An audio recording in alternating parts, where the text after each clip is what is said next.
You are listening to Offensive Lines with Marlon and Boyd. Small stakes NFL gambling for the average fan. Welcome to Offensive Lines. I'm Marlon. I'm Boyd. And this is our pick show for Week 13. Yes. You got it right. Yeah, I know. I got it right last week, too. That's 2 in a row. Oh. Yeah, too bad we can't win 2 weeks in a row. Or win 2 games in a week. Yeah. Well, we won 3 games last week, but we bet 5 or 6. 6. Yeah. Okay. Our recap show was pretty extensive last night, so if you want to hear our bitter opinions and hear me confess to making a terrible strategic decision, you can check that out. But apart from that, I think you know what time it is, Boyd. It's motherfucking game time! That's right. It's motherfucking game time. The Thursday Nighter. I'm glad we don't have to bet this one. Me too. Green Bay are 3-point favorites going to Detroit. And they're not a confident 3-point favorite because it's plus 100. Oh. Which is odd for a favorite to be on the plus side on the spread. Yeah, And Detroit you know, in -120. reality, it's kind of a 6-point favorite, right? Because they're on the road, and Detroit has. I mean, this year's been odd, but they have a significant home field advantage. It's usually actually Detroit Lions fans there. I can't figure either of these teams right now, particularly Green Bay. No, I can't either. It's a very bizarre situation with Green Bay. They looked good against Minnesota. Everybody thought they were back. And then they looked like they had in their 3-game losing streak against Chicago. Yeah, listless. Couldn't generate offense. Sloppy tackling. Well, they were talking about getting Eddie Lacy going again, and what was wrong with him? Well, he had 115, 117 yards rushing against Chicago, and they still lose. Their passing game's horrible. Devontae Adams can't get open. 6-0? I don't know. You've been better on these. It's true desperation time. Make you pick. Yeah, well, it's true desperation time for the Pack. And the last time we had them there, Minnesota, they still have the capability of showing up like a good team. I am going to go with Green Bay -3. I'm going the exact opposite. All right. Detroit +3. They've shut them down once defensively in Green Bay. Desperate or not, Green Bay, I'll say it again, I said it last night, fraud. Yeah, I agree, but they're a fraud on the playoff cusp, and it's still legitimately... Yeah, well, so's Atlanta. What difference does that make? Is there any difference between Green Bay and Atlanta right now? I don't see it. No. Mediocre play, mediocre team. Can't get out of their own way. Don't score touchdowns. Don't score at all, really. Put up 30 against Minnesota, and I was led to believe everything was all right. But apparently it's not. So I'm going Detroit. It's at least an interesting game for Thursday. I might actually watch this one. Yeah, I'll watch some of this. Islanders Rangers tomorrow night, thankfully not Thursday. I'll be able to watch some football. Okay. Moving on to Sunday, we have Arizona -5.5 at St. Louis. Okay. This line is weird, for one. When Arizona was favored by 7 against San Francisco, were they not? Yes. 8. And the Rams just got blown out by 24, yet they get more respect than the Niners? Well, I guess telling everyone to kiss your ass makes you think, or gives the impression your football team is tough. They're not. My hesitation on this game, though, is I don't think Arizona's quite right either. Well, they lost Chris Johnson. Ellington still has a toe injury, which is, I mean, it sounds so benign, but it's actually a brutal injury for a football player. Well, yeah, because you're pushing off and cutting all the time. Yeah. And you run on the balls of your feet. So, yeah. But I don't want to bet this game at all because of Arizona's struggles on the road. And I'm still taking Arizona. All right. Nick Foles is awful. 3 picks against Cincinnati. Arizona's defense is just as good. They'll stop Gurley. And to your point from several podcasts this year, the Rams, all they do, the running game, one of their wide receivers ends up with more rushing yards in a game than receiving yards. How is that conducive to winning football games when all you're doing is running reverses with Tavon Austin? Since I've watched football, I've hated the goddamn reverse. Even when the Chargers run it and it works, I still hate the goddamn play. For its potential reward, I think it's way too risky. So, yeah, I'm going to take Arizona too. They're a much better team. And based on the Rams' effort lately, I think they've lost Fisher too. Or Fisher has lost them, rather. Sorry. He's gone. Oh, he'd better be. But all right. Next up, we have Atlanta, +2 at Tampa Bay.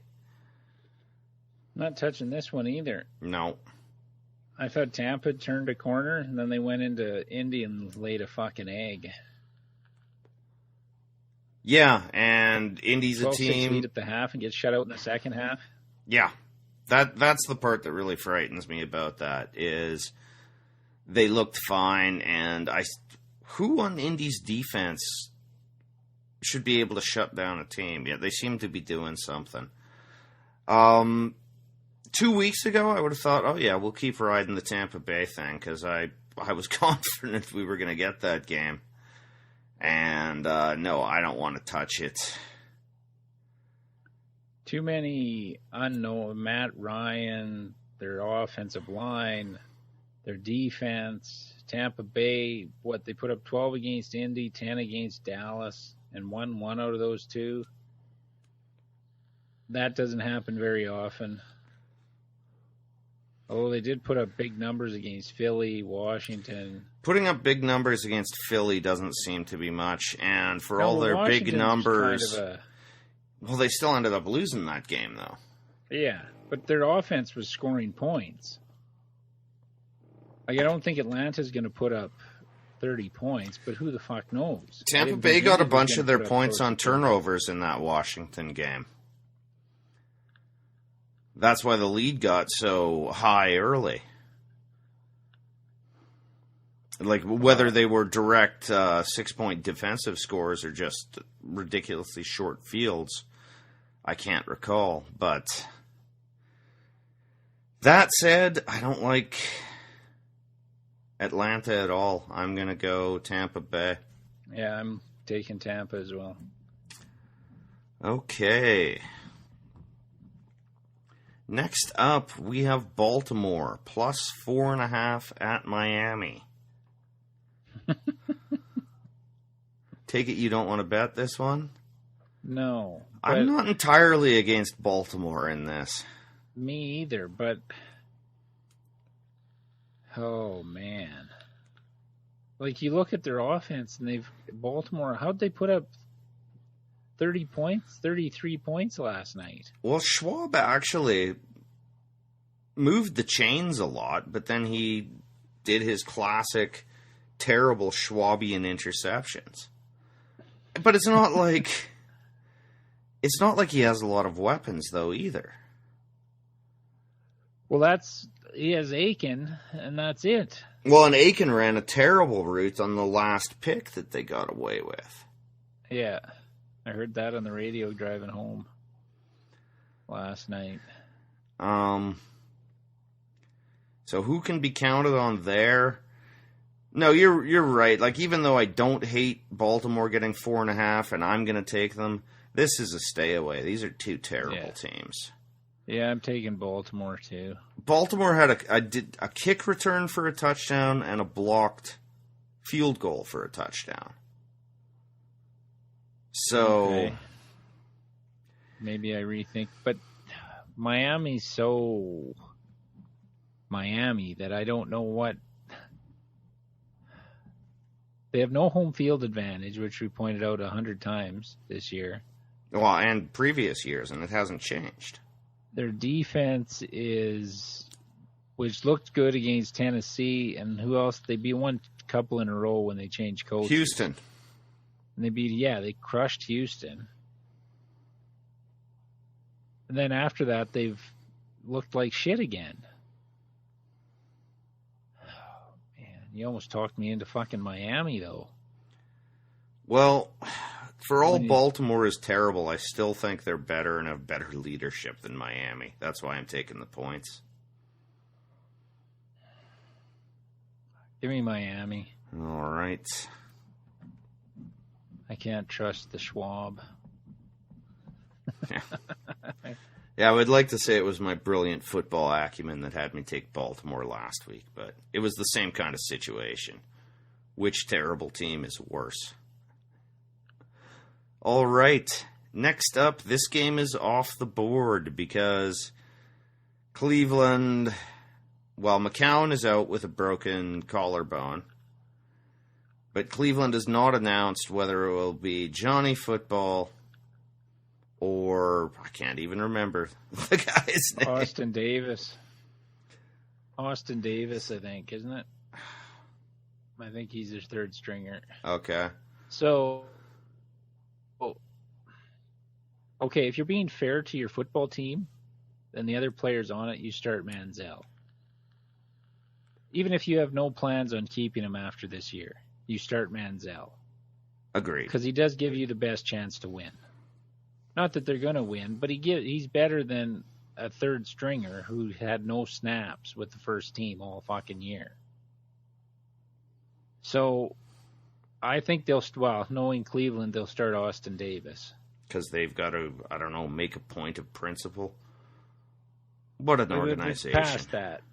It's past that point now. They drafted Manziel knowing all the off-the-field shit, and they're getting what they deserve. So I think they'll start Manziel, and this spread will be 7-10. Okay, I'm thinking it's going to be double digits. Let's just put that down. So your range is 7-10. I'll take 10 plus. If the spread's exactly 10, we'll call it a tie. Okay. Well, I'm still taking Cincinnati. Oh, me too. Because somehow Manziel ended up throwing for 350 yards against Pittsburgh, and they scored 9 points. So I'll take Cincinnati. Who can clinch this weekend. They need some help, but they would love a first-round bye. Well, and they're still playing they could end up with the best record in the AFC yet. They're still in the run. They're only a game behind New England now, and they're tied with Denver. And they haven't been rocked by injuries the way most teams have been. No, they're relatively healthy compared to, like, New England and Denver. Yeah. So they still got a shot. They're still playing for something even these last 5 weeks. So even if they clinch this weekend, I'm assuming they need a Pittsburgh loss. I think that's the situation. So, okay, we are both on Cincy there. Next up, we have Houston +3 at Buffalo. I'm hesitant, but I could bet this.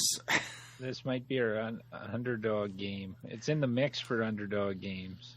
That's for sure. I don't know what happened to their defense, why it got productive again and stifling. Maybe it's just the opposition they were playing. But they shut down Cincy. I don't think they've given up more than 20 points in like 5 weeks. Well, they gave up 6 to both New Orleans and Cincy. So I can't see Buffalo putting up a ton of points in this game. But can Houston put up points in this game? It's going to be low scoring in all likelihood. I agree. But no, I was leaning towards Houston. I had this one marked as a potential underdog pick as well. So we'll throw that one in the mix. Okay. And it just scares me, their running game and their quarterback situation. I feel last week I said I'm not ready to jump on the Houston bandwagon. And when I say that and then I jump on the bandwagon, always makes me a little nervous. Well, they're making me nervous like Tampa. Yeah, that's an apt comparison. I don't think you're wrong there at all. Look good, shit the bed. Are they due for a shit the bed game, or is Watt going to keep wreaking havoc? And does that have more to do with Clowney starting to pick up his play? That Watt's not getting double teamed all the time. Yeah, I think I might have to put this one on my TV on Sunday just to get a better read on Houston, or at least a read based on film. Because I'll be honest, I haven't watched a lot of Houston in this resurgence. Well, there was no point in watching them on this past Sunday against New Orleans because you can't really get a read on anybody playing them. Fuck, Tennessee beat them. Okay, well, that is in the mix as an underdog pick. Next up, we cannot bet. Jacksonville plus 2.5 at Tennessee. I stink picking your team. Now, so do I. I can't believe they're favorites again.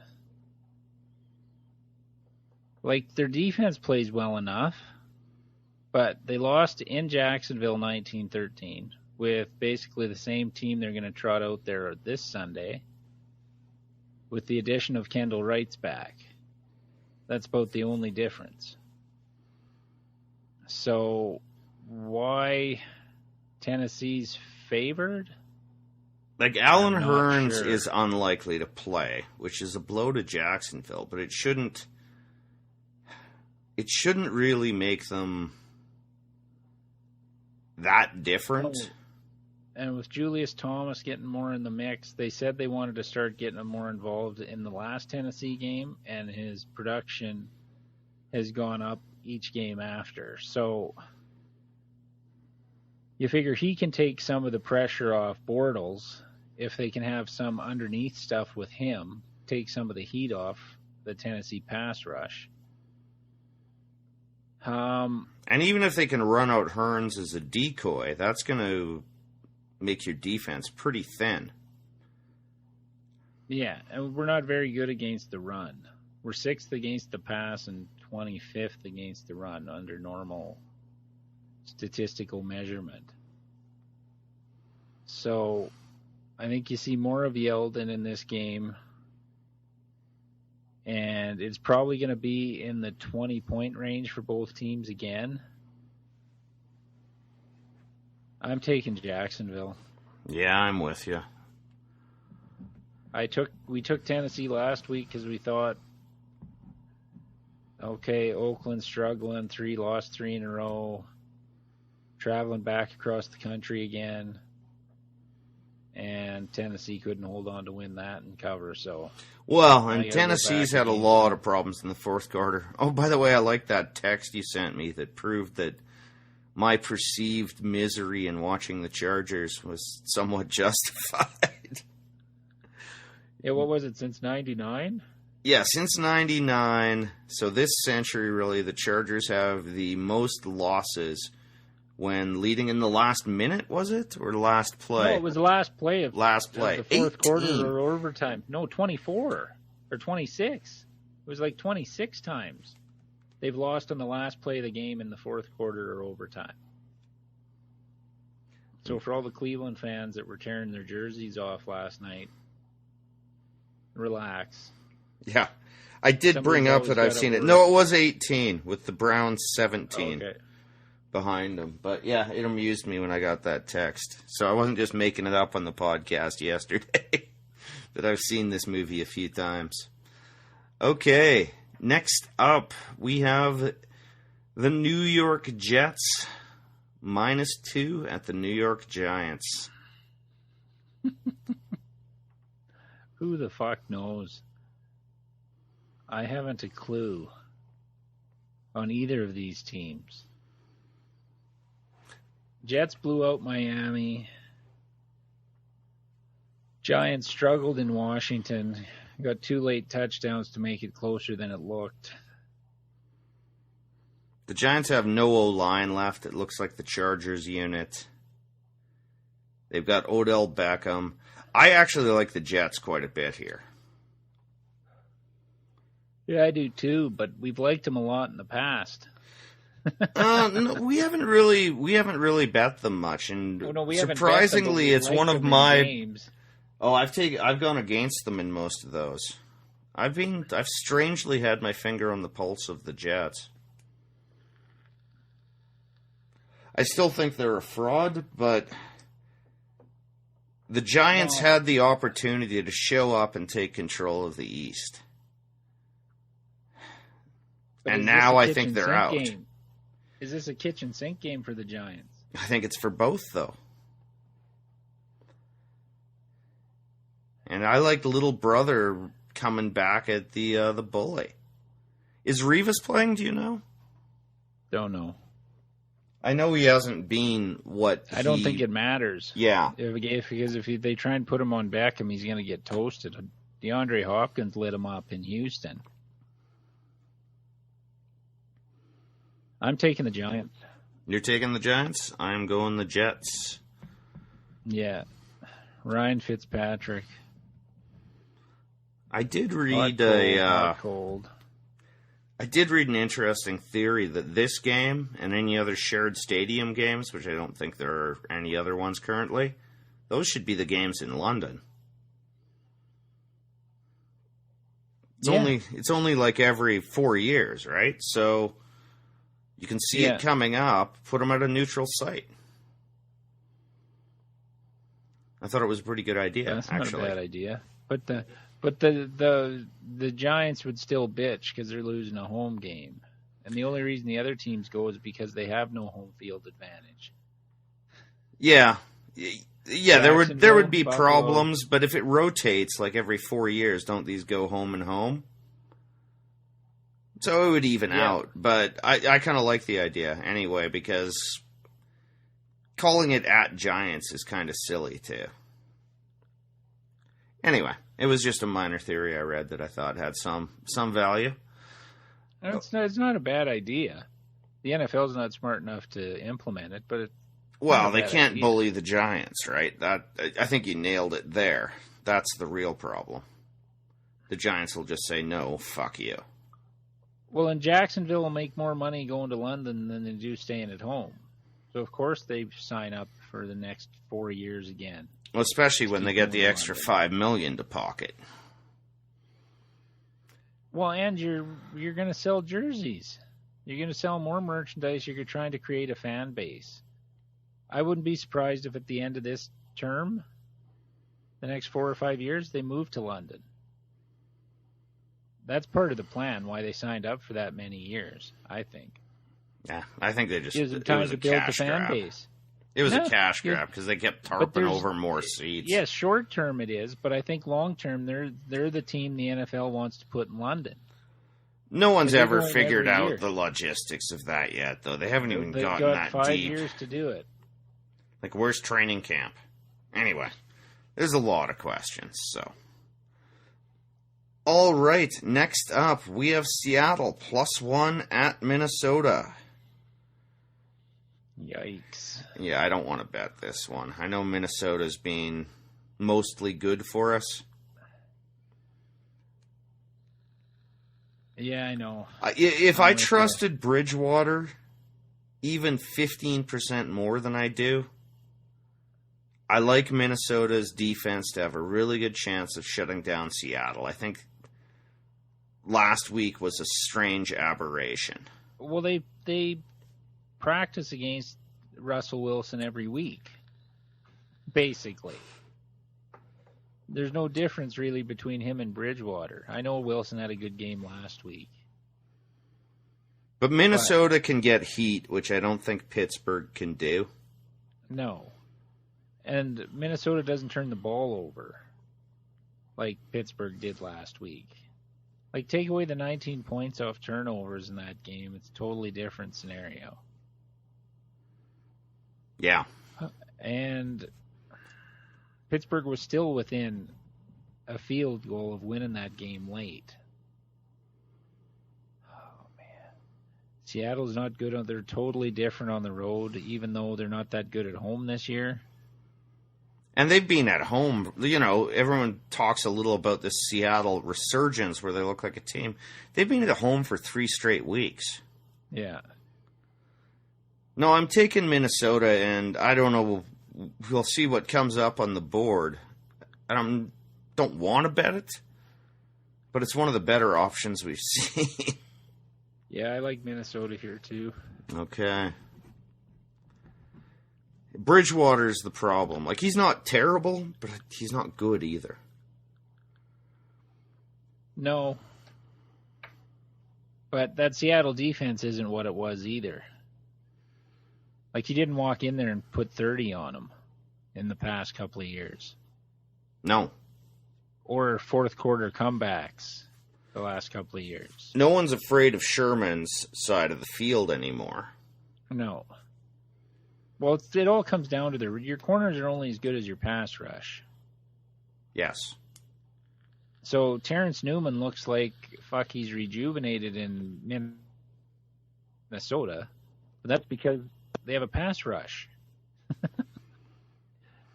So, yeah, I don't think Seattle has as easy day as they did against Pittsburgh.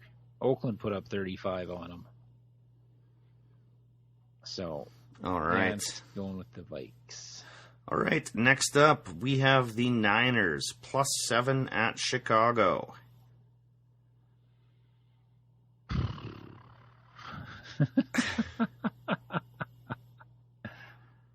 Yeah, all these games, it's mediocre teams. Like Minnesota's what, 8-3? Yeah.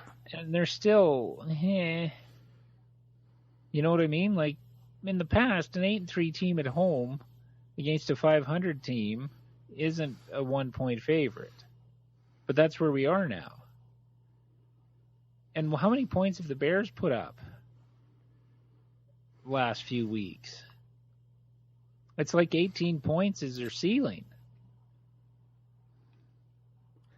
Yeah. I think they put up 21 against Minnesota. But didn't they... No, I thought they got the 24-28 range a couple of times. Yeah, but their wins, it's like 17. Yeah, they put up a bunch against St. Louis. They have 2 good running backs. Jeffrey's playing. The Niners have played pretty tight in... Is Bennett back? Because he was gone last week, and they still managed to beat Green Bay. No, he played last week. Martellus Bennett? Pretty sure. I thought he missed the game. No, I thought he played. Okay. I could be wrong. What the fuck do I know? The Niners don't play nearly as well on the road this year. 7. They're a lot... They seem to be more consistent with Gabbert playing. The defense isn't on the field all the time. Well, yeah, they're not giving up 5 or 6 turnovers a game. Oh. 7's a lot for a team as mediocre as Chicago. That's my problem. But where did we take San Francisco before with the points? In Seattle? The 12.5? Yeah. No, I got to take the Bears. They just shut down the Packers' offense. Yeah, I think they can crawl up. The 7 makes me nervous as a backdoor cover. But Chicago's actually been playing pretty decently recently. Well, yeah, for about the past 6 weeks. Yeah. They've been in every game. You know, they lost Forte, and now they've got the option to platoon him and Langford. And they've said that that's their intention, and that's always what Fox's intention was.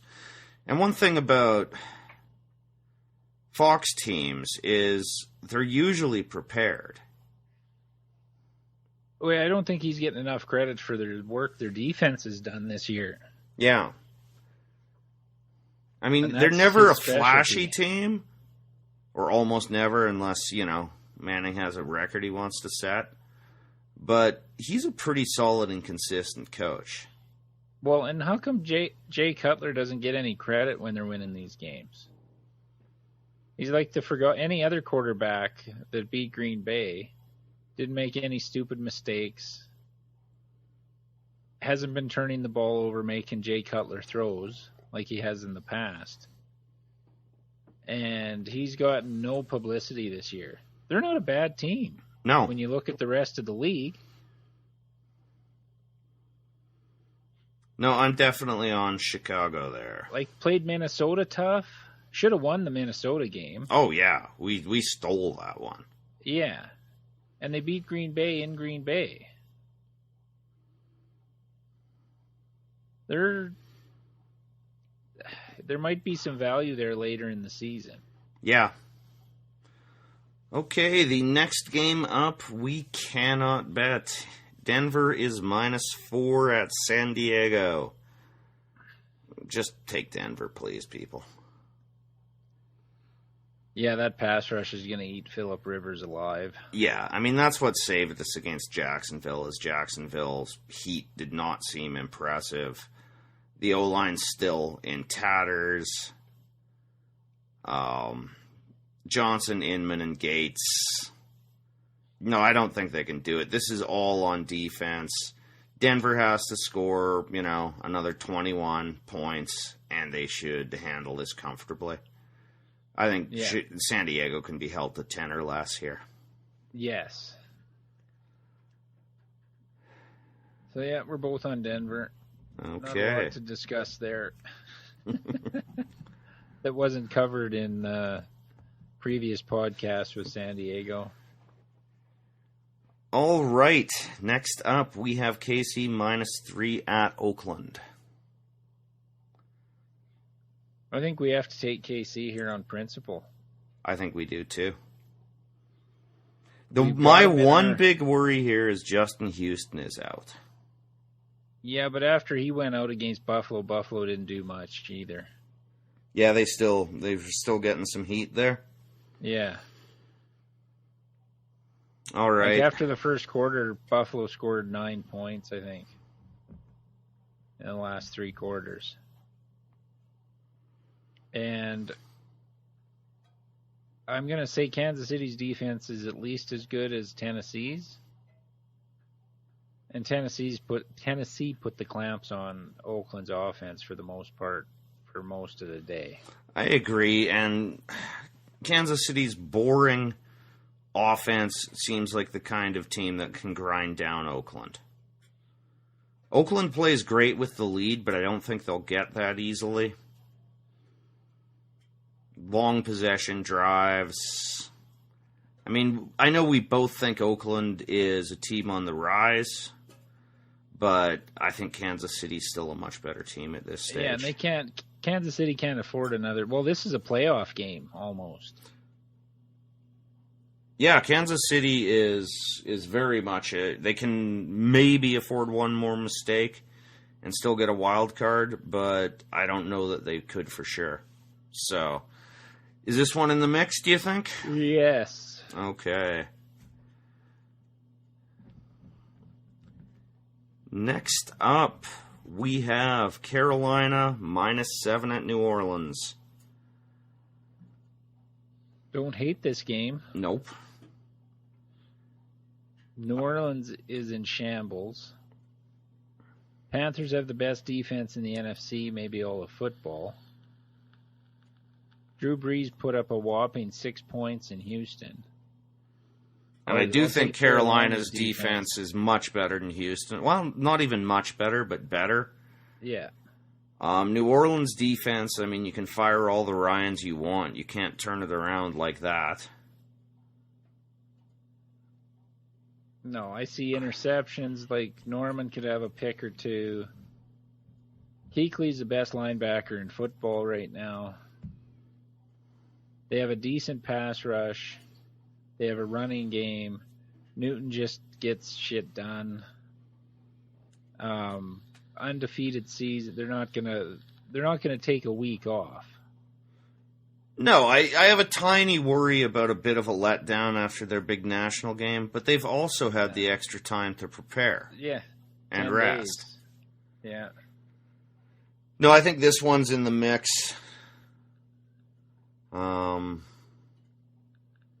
I heard a funny line, I think it was Walter Football said, and Sean Payton will probably be working on his resume at halftime instead of making adjustments. Well, it looks like that's what he's been doing most of the year. Yep. No, I think that's in the mix too.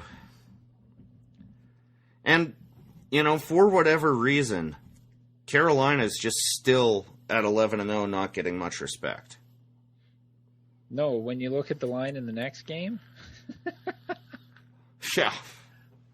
that's what I thought this game would be at. But Okay, and the next game, Philly +9.5 at New England. no, it's 10. Oh, is it 10 now? Okay. Yeah. When did you print those out? I just did a screen grab, and it was at about 9:30. Yeah, a couple of hours later. It's at 10. That said, I don't want to bet this game. No. What does Brady have as offensive weapons? Yeah, it seems like it's you can score on Philly at will, and But you they still have to can't have somebody score, to but throw nevertheless, to. yes. Like, you're trotting out Scott Chandler, Brandon LaFell.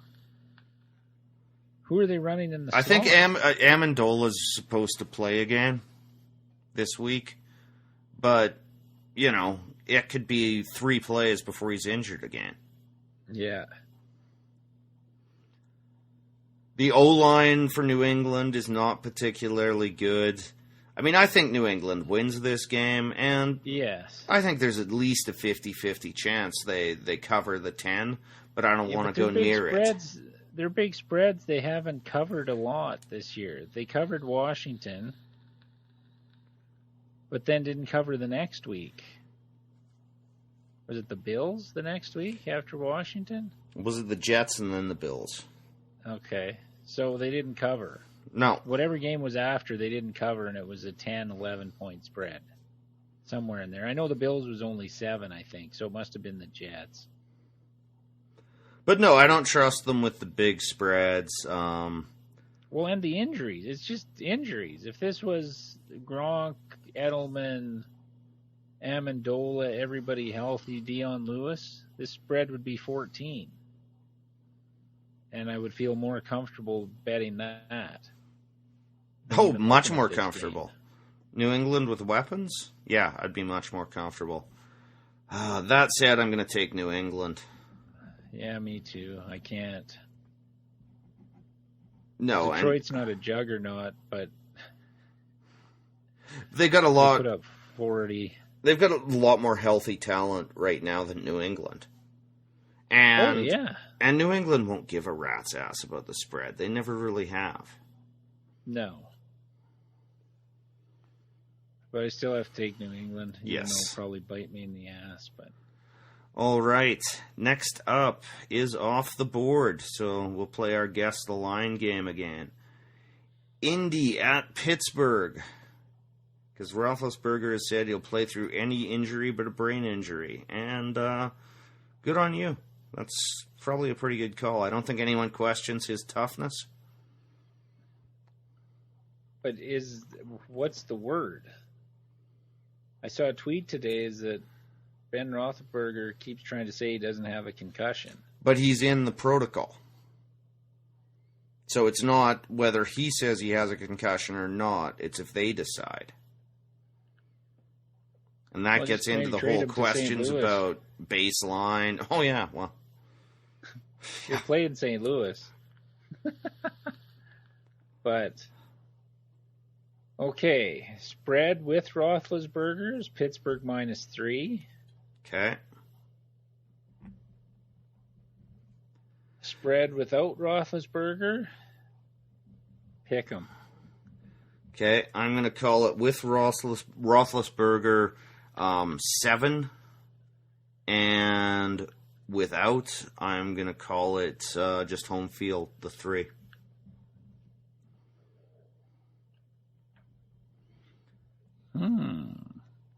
I don't think they get 7 with Roethlisberger. Yeah, this is my undervaluing Indy constantly. At some point, I'll have to stop, but